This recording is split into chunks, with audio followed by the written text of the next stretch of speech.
Uns ajuts, els que avui presentem i que gestionarem directament des del Govern de la Generalitat de Catalunya i que reforcen encara més el nostre compromís amb el comerç català de proximitat i el seu teixit associatiu, impulsant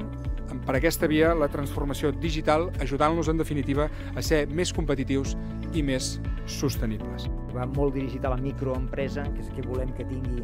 més suport, perquè és qui li costa més, perquè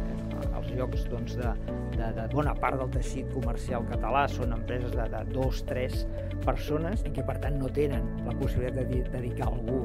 a la seva línia online o de xarxes, etc., i que per tant li costa mantenir la pàgina web, etc., i per tant són els que han de tenir, entenem, més suport.